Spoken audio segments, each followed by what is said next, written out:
আমি এই 2009 সালে পিলখানা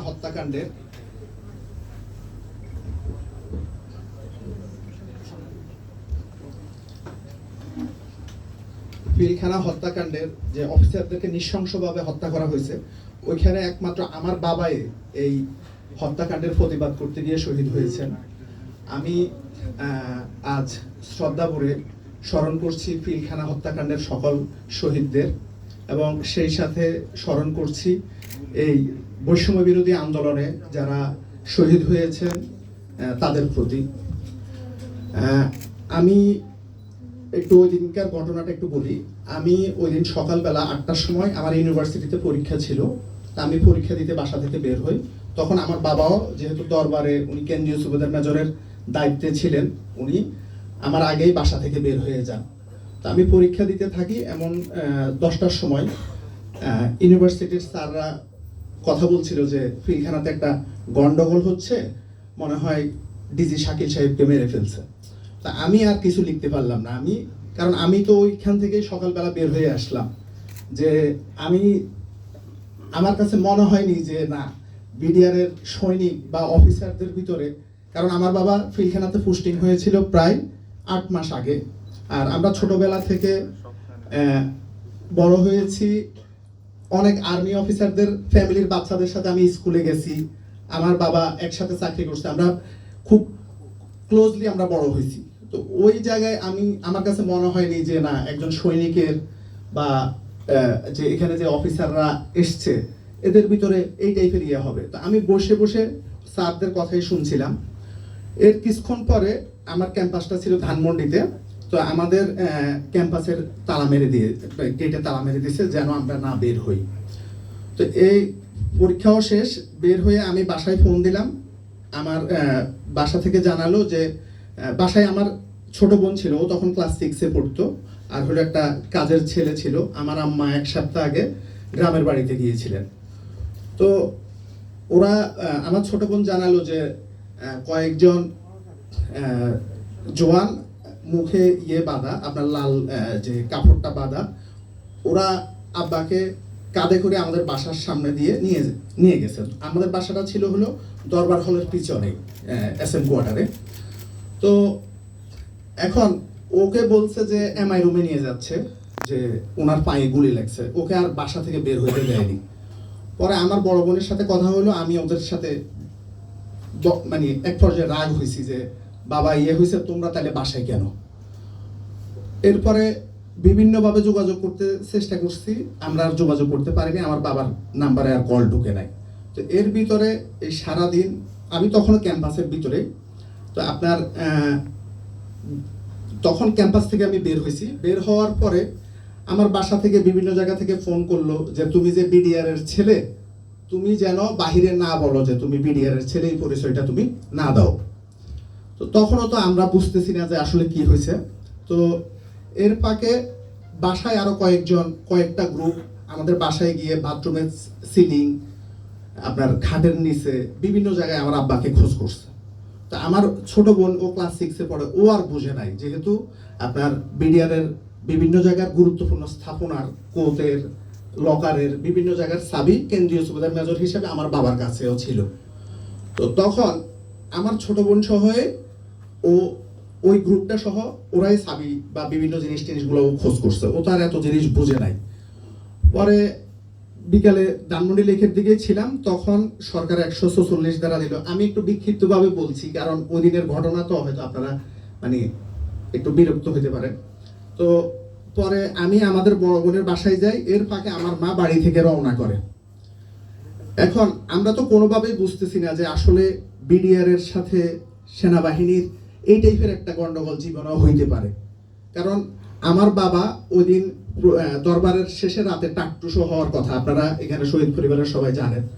আমার বড় বোন তার বাচ্চা নিয়ে আসবে রাতে, তাহলে আমার বাবা যদি এই ঘটনাটা কোনোভাবে বিন্দুমাত্র আঁচ করতে পারতো, তাহলে আমাদের সন্তানদেরকে অবশ্যই, এখানে শুধু আমি না, আমাদের সকল শহীদদের ফ্যামিলি যারা আমাদের কাউকে তো আমাদের বাসায় রাখতো না, যে যদি আমাদের বাবারা কোনোভাবে আঁচ করতে পারতো যে না এরকম একটা ঘটনা এখানে হবে, বা সৈনিকদের ভিতরে একটা বড় অসন্তোষ আছে, এখানে বড় টাইপের ম্যাসাকার হইতে পারে।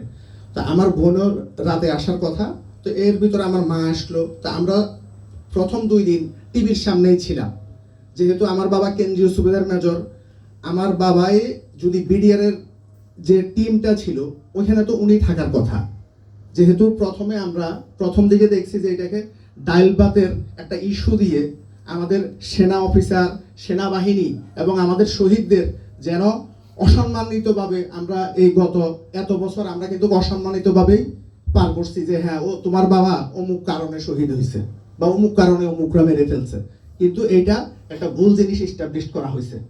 আমি আরো পরে বলবো যে যে ডালবাতের যে ইস্যুটা বলা হয়েছে, এখানে যে বিডিআর যে ডালবাতের ব্যবসা করছে, এটা হলো যেন মানুষের নিত্য প্রয়োজনীয় পণ্য যেন সহজে পায়। এটা কিন্তু বিডিআর এর মূল বেসিক কাজ না, এটা একটা সেবা ছিল।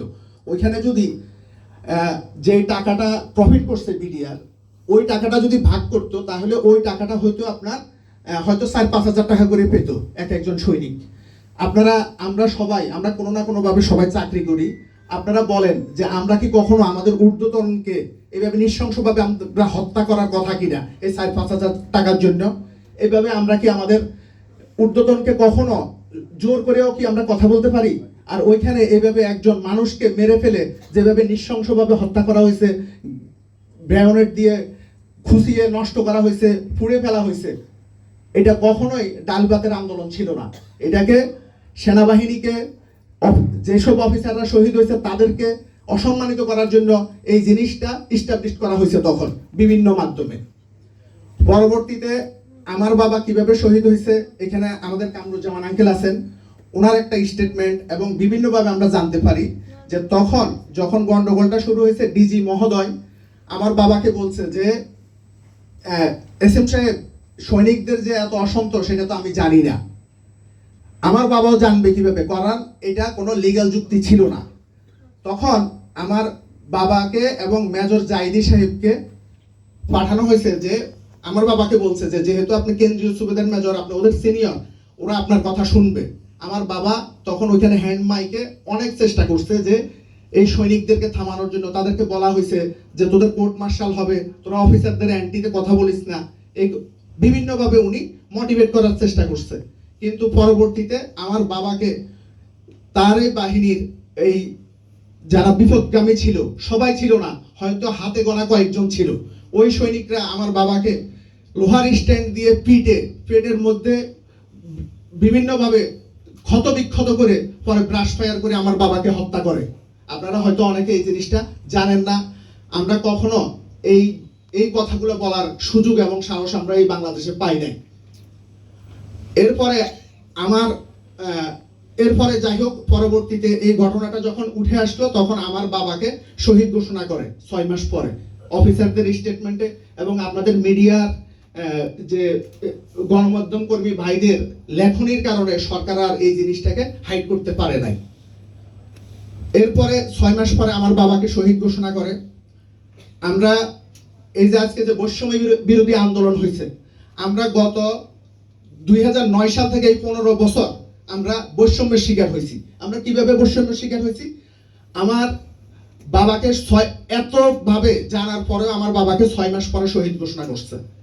আমাদেরকে সরকার যে সুবিধাগুলো দিয়েছে, এটা আমাদেরকে দিয়েছে 5 বছর পরে। আপনারা গণমাধ্যমের ভাইরা, আপনারা মোটামুটি সবাই জানেন যে এই সরকারের আবাসনের একটা সুবিধার জন্য আমাকে হাইকোর্টে যেতে হয়েছে। আমাদের অপরাধ, আমার বাবা এই শহীদদেরকে রক্ষা করতে গিয়ে উনি জীবন দিয়েছেন। এটা হলো আমাদের পরিবারের অপরাধ। আমার মা চেন্নাই অ্যাপোলো হসপিটালে মারা গেছে। আমার মা তখন লাইফ সাপোর্টে থেকে মারা গেছে। আমার টাকার জন্য আমি আমার মাকে আনতে পারিনি। আমি বিভিন্নভাবে ডিজি মহোদয়, সেনাপ্রধান 2020 সালে যারা ছিলেন তাদেরকে আমি বিভিন্নভাবে নক করছি, একটা মানুষও আমাদেরকে সহযোগিতা করে নাই। এরপরে আপনার এই যে এইভাবে আমাদেরকে বিভিন্নভাবে ডিপ্রেট করা হয়েছে। আমাদের অপরাধ, আমার বাবা কেন ওই ঘটনায় বাধা দিলেন? তা আমি আজকে এখানে মিডিয়ার ভাইরা আছেন, আমার বাবার শহীদ হওয়া থেকে শুরু করে আমার বাবার যে কন্ট্রিবিউশন, এটা আপনারাই তুলে ধরছেন। এখানে আমার অনেক পরিচিত ভাইয়ারা আছেন। আমি আমার সাথে এই সুযোগ সুবিধা আমার বাবা শহীদের ঘোষণা করাতে গিয়ে আমার মিডিয়ার সাথে আমার একটা পারিবারিক বন্ধন হয়ে গেছে। প্রত্যেকটা হাউজে 8 থেকে 10টা লোক যারা আমার খুবই ক্লোজ, এখানে অনেকে আছেন। তো আমি এলোমেলোভাবে আমার কথাগুলো বলছি।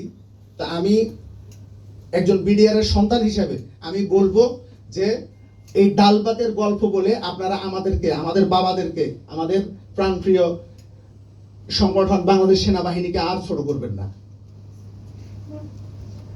আমার মাও 2020 সালে মারা গেছে। তো আর সবার সুস্বাস্থ্য কামনা করে আমি আমার কথা এখানে শেষ করলাম। অনেক ধন্যবাদ হান্নান। আমরা এখন একটু শহীদ পরিবারের কাছে যাই। শহীদ পরিবারের তরফ থেকে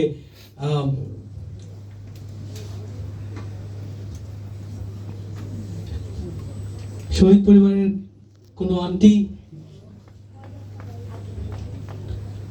আন্টিরা যদি কেউ কিছু বলতে চান।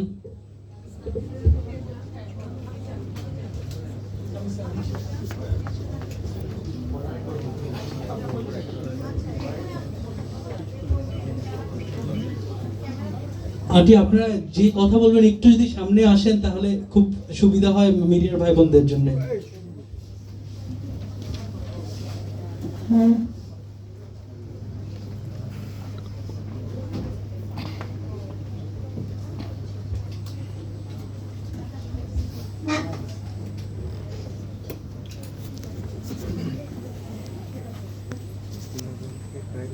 আসসালামু আলাইকুম, আমি হচ্ছি নারিন ফেরদৌসী, ওয়াইফ অফ শহীদ কর্নেল মুজিবুল হক। বাচ্চারা অনেক কথা বলে গেছে, এখন আমার নতুন করে কিছু বলার নাই। আর সবচেয়ে বড় কথা হচ্ছে আমার সবার আগে আপনাদের মিডিয়ার কাছে একটা অনুরোধ যে আমরা যা বলছি ঠিক সেটাই কিন্তু প্রচার করেন। আপনারা আপনাদের মতন করে বলার চেষ্টা করেন না। আশা করি এখন যেহেতু বাচ্চারা একটা ভালো আন্দোলনের মাধ্যমে এই কথা বলার একটা সুযোগ করে দিয়েছে আমাদের সবাইকে, তো আমরা মনে করি যে এবার আমরা এই জন্যই আজকে এই অনুষ্ঠানটা যেন আমরা একটা স্টেপ নেই যে বলার যে আমাদের আসল কথাগুলো, মনের কথাগুলো। কারণ এতদিন আমি বরঞ্চ বলতে পারি যে 4টা বছর প্রেস কনফারেন্স বলেন, বিবিসি থেকে শুরু করে কোথায় না ইন্টারভিউ দিয়েছি, কিন্তু আমি খুবই দুঃখের সাথে বলছি কেউ আমার টু দ্য পয়েন্ট একটা সংবাদও প্রচার করেনি। তারা সবসময় তাদের নিজেদের সুবিধা মতন প্রচার করেছে, যেটা আমার কাছে একেবারেই ভালো লাগেনি। এরপর থেকে আমি আমার অনেক সাংবাদিকরা আছেন হয়তো যারা বুঝবেন, জানেন, হয়তো শুনেছেন যে না, মুজিব ভাবি আর কোনো ইন্টারভিউ দিতে চাই নাই এই জন্যই যে আপনারা ঠিক মতন প্রচার করেন না আমাদের কথাগুলো। তো এবার অনুরোধ করবো আপনারা সঠিক কথাগুলো বলবেন এবং সঠিকভাবে উপস্থাপন করবেন, লেখেন কি প্রচার করেন যেভাবেই হবে, আর এমনভাবেই করবেন যেন এটার আবার দুরকম মন্তব্য উঠে না আসে। আমাদের যেটা সব বাচ্চারাও বলে গেল খুব চমৎকার করে, আমাদের আমি সব শহীদ পরিবারের ভাবিদের তরফ থেকেই আমি রিপ্রেজেন্টেটিভ হিসাবে বলতে চাই যে আমাদের সবার আগে দাবি হচ্ছে যে এটা একটা স্বচ্ছ ট্রান্সপারেন্ট বিচার হবে। কারণ যে বিচারটা হচ্ছে ওটাতে অনেক লুকোচুরি একটা ভাব ছিল, আমরা কিন্তু জানি নাই, কারণ আমরা জানি নাই, এটা আমরা জানতে চাই। এটা আমাদের দাবি, আমাদের সন্তানদেরও দাবি। এবং এটার যে এই দিবসটার জন্য আমরা বলতে গেলে তিনবার আমরা ফর্মাল চিঠি দিয়েছি। আমাদের দাবিটা এটা ছিল যে আমরা এই দিবসটা চাচ্ছি। দিবসটা কেন চাচ্ছি জানেন? এটাতে আমাদের পার্সোনাল কোনো বেনিফিট নাই। আমরা আর্মিতে কিন্তু শহীদ পরিবার, আর্মিতে আমাদেরকে অ্যাড্রেস করাই হয় শহীদ পরিবার হিসাবে, কিন্তু আমরা কিন্তু বাইরে এটা রেকগনাইজ না। এটা আমরা অবশ্যই চাই, কারণ এই জন্যই দিবসটা হতে হবে। তাহলে আমরা কোনো সুবিধা চাচ্ছি না, আমরা অবশ্যই চাইবো যে আমাদেরকে ওই শ্রদ্ধার জায়গাটা তৈরি করে দেয় স্টেট, যেখানে আমরা দাঁড়াবো, আমাদের সন্তানরা বলতে পারবে যে তাদের বাবা শহীদ হয়েছেন। এটা অনেক বড় একটা ব্যাপার, এটা গভীরতা অনেক অনেক, এটাকে আপনাদেরকে উপলব্ধি করতে হবে। আর এর বিনিময়ে আমরা কোনো রকম মানে সুবিধা চাই না। এটা আর বাচ্চারা যেটা উপস্থাপন করেছে পয়েন্টসগুলো, এটা তো আপনারা জানেনই, আমি আর দুবার বলতে চাই না যে এটাকে কিভাবে পালন করা হবে, কি কি সম্মাননা দেওয়া হবে এটার জন্য, ঠিক আছে। এখন স্মৃতিস্তম্ভ করা হোক কি এই দিনটাকে বিশেষভাবে বিভিন্ন জায়গায় পালন করা হোক, সেটা তো পরের কথা। অনেক লম্বা একটা, মানে আমরা 16 বছর বলতে গেলে 15 বছর পার হয়ে গেছে, এই ফেব্রুয়ারিতে 16 বছর হয়ে যাবে। 16 বছর ধরে কিন্তু আমরা অপেক্ষায় ছিলাম এরকম একটি দিন আসবে যেদিন আমরা আমাদের কথাগুলো বলতে পারবো। এটা হচ্ছে আমার কথা, যে এই বিচারটা হোক, আমি খুব জোর দিয়ে বলছি, বিচারটা হোক, এটার জন্য যা যা প্রসেস লাগে সেইভাবে আমাদেরকে কেউ আসুক বলুক, আমরা আগাবো। আর যেটা যেতটুকু জানি আমরা তো অলরেডি আমাদের উইটনেস কিংবা জানা যা যা আছে তা দিয়েছি। তারপরেও যদি লাগে অবশ্যই আমরা থাকবো সবাই। আশা করি যে এবার আমরা, যে এতদিন যে আমাদেরকে চাপ দিয়ে রাখা হয়েছিল, মুখ বন্ধ করে দেওয়ার, ভয় দেখানোর, সব রকমের বাধা থাকবে না। আর সবচেয়ে বড় কথা হচ্ছে, আমাদের একটা বাচ্চা বলে গেছেন যে আমাদের বলার একটা, যে দাবি জানানোর কিংবা মন করে কিছু বলার, এটারও কিন্তু একটা বাধা ছিল। আপনারা সবাই জানেন, আমি বলতে চাচ্ছি না কি বাধা ছিল। আমাদেরকে মনিটর করা, আমাদের ফোন ইয়ে করা, তো আমরা মোটামুটি একটা বলতে গেলে একটা বাধার মধ্যেই কিন্তু 16 বছর কাটিয়েছি। তো আমরা এটা করতে পারবো না, তো আমরা ওটা করতে পারবো না, তো এত বাধা করে তো আমরা বলতে পারি না যে আমরা স্বাধীন দেশে বসবাস করি, তো এটা তো হলোই না, তাই না? আর সবচেয়ে বড় কথা হচ্ছে, ফ্রিডম অফ স্পিচ যখন নিয়ে নেওয়া হয় মানুষের ভিতর থেকে, তখনই কিন্তু এরকম একটা নৈরাজ্য তো সৃষ্টি হয়, এবং তখন এরকম একটা বিপ্লব আসে। বিপ্লবের মাধ্যমেই হয়, এবং বিপ্লবগুলো সবসময় শুনে ছাত্রদের মাধ্যমে আসে। আমি অত্যন্ত কৃতজ্ঞতার সাথে বলতে চাচ্ছি যে আমাদের যে ছাত্র আন্দোলনকারীরা, যারা এই গোটা আন্দোলন নিয়ে যুদ্ধ করতে করতে এতগুলো প্রাণ হারিয়ে, তার মাঝে আমাদের একটা শহীদ পরিবারের এক ছেলে দীপ্র গুলি খেলো, খুবই ও আহত। আপনারা সবাই দোয়া করবেন যেন তাড়াতাড়ি সুস্থ হয়, সম্পূর্ণ সুস্থ হয়, সামনে অনেক লম্বা সময় ওর জন্য। এবং আমি প্রতিদিন ফেসবুকে স্ক্রোল করলে দেখি হাসপাতালগুলোতে বাচ্চাগুলো চিৎকার করছে, কত রকম করে যে ওদেরকে নির্যাতন করা হয়েছে। অন্যায় এটা আমার হাজবেন্ডের সাথে হোক, আমাদের অফিসারদের সাথে যেটাই হয়েছে, এবং এই দেশে পর্যায়ক্রমে যা যা হয়ে আসছে এতগুলো বছর, সবগুলোই কিন্তু কোনোটার সাথে কোনো মাপা যায় না, জানেন, কোনোটার মাপা যায় না। আমি এবার লিটারেলি ফেসবুকে চোখে পানি ঝরিয়েছি বাচ্চাদের এই এক একটা স্লোগান বলেন, ওদের দৃশ্যগুলো দেখে, ওদের যে সাহসগুলো দেখে, I hats off to them, যে ওরা এত সাহস কোত্থেকে পেল। আমি একবার অনেকদিন আগে আমার একজন খুব প্রিয় একটা মানুষের সাথে বলছিলাম যে কবে যে আসবে একটা সুদিন। আমি শুনেছি যে একটা জাতিকে ধ্বংস করার জন্য আমাদের কোরআন শরীফে তো আছেই লেখা যে আবাবিল পাখি পাঠিয়েছিল। পাখি ঠোঁটে কতটুকুই বা ইট আসে, তাই না? ওটা দিয়ে একটা জাতিকে ধ্বংস করা হয়েছিল। তখন সেই মানুষটা বলছিল, ভাবি আপনি চিন্তা করেন না, এই বাচ্চাগুলো, এই ছাত্রগুলো কিন্তু আমাদের আবাবিল পাখি। আমি কিন্তু সেই থেকে ওদেরকে আবাবিল পাখি বলি।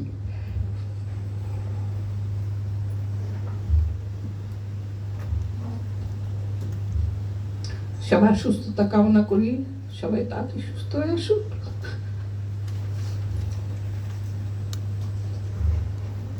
অনেক মারা অনেক সাহসের সাথে নিজেদের সন্তানকে সামনে এগিয়ে দিয়েছে। আমরা হৃদয়ঙ্গম করতে পারি এই হারানোটা, এই কষ্টগুলোকে। তো ওই বাচ্চাদেরকে অনেক অনেক ধন্যবাদ আজকে এই দিনটা এনে দেওয়ার জন্য আমাদেরকে। আর সবচেয়ে বড় কথা, ওদের দাবির মাঝখানে সবসময় মানে প্রথমেই ছিল যে পিলখালা হত্যাকাণ্ডের বিচার থেকে তারা শুরু করবে। এটা আমাদের জন্য অনেক বড় একটা আশা। তো আশা করি যে আমরা সুষ্ঠু বিচার পাবো এবং বাকি সবগুলো হত্যারই একটা সুষ্ঠু বিচার হবে আশা করি।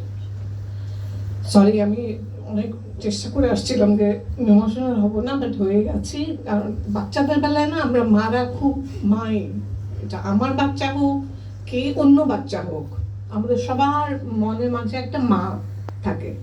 কাজে প্রত্যেকটা বাচ্চার জন্য অত্যন্ত অত্যন্ত অনেক অনেক দোয়া, সুস্থ হয়ে যাক। আর যারা শাহাদাত বরণ করেছে তাদের আত্মার মাগফিরাত কামনা করি। ধন্যবাদ আপনাদের সবাইকে আসার জন্য, এবং এটা প্রচার করার যেন একটা সুষ্ঠুভাবে প্রচার করেন আপনারা, এটা একটা অনুরোধ থাকলো। অনেক